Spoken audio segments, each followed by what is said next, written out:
We have been reporting throughout the 2 years of the pandemic on what police forces have been telling us. They have been seeing a rise in the number of crimes motivated by hate in this country.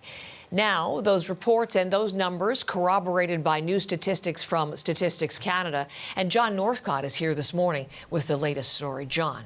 Heather, this is because of the lag time in the producing of these figures, the real picture that we are getting, the first real picture that we are getting of the environment created arguably by the pandemic and the effect it has had on many in this country, many of them the most vulnerable. We talk about a substantial increase in hate crimes, about 37%, but when we talk about hate crimes focused on race, it is truly dramatic. It's about 80%. And when we break it down across this country, BC is the most vulnerable to these sorts of attacks on its citizens, and it is the Asian community in particular. When we talk about the Chinese population, then followed by the Korean population, and then the Southeast Asian population that have been affected by this marked increase in crimes. We're talking about some 2,600 hate crimes reported right across this country. And for so many Canadians who see this as their home, have lived here for decades, in some cases generations, this is a disturbing development. Let's listen to one activist from BC.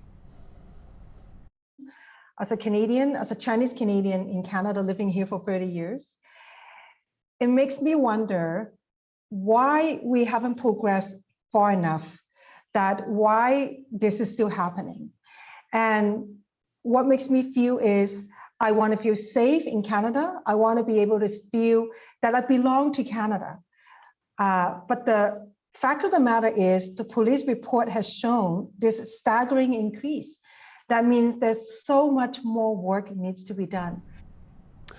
2020, of course, saw a racial awakening with the killing of George Floyd, people taking to the streets, and the ideas around racial profiling, around discrimination was front and center for so long. But Stats Canada, looking at the numbers, suggest that perhaps people taking to the streets, people being empowered, raising the public awareness, in fact, raised the awareness amongst those who had racist beliefs, and it does seem that some of them, many of them, in fact, did appear to act on them. Worth noting that with this rise in hate crimes, and particularly race-based hate crimes across this country, in the initial year of the pandemic, the crime rate itself across the country overall dropped by some 10%.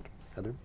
So, John, what about solutions? What is the suggestion for what we should be doing in the country then? Well, a lot of reasons. One of them is the overall empowerment. So you have a community that might feel vulnerable, might have come from a place where they felt vulnerable. There are language barriers as well, huge language barriers. When you consider there's some 200 languages spoken in this country, about 60% of the immigrant population speak some kind of Asian language. And of course, within those communities, they are not homogeneous. They break down in terms of religion, ethnicity, sensitivity, and whatever personal empowerment that community might feel. So a local MP in BC has an idea that she says should be done right across the country in terms of combating this. Have a listen.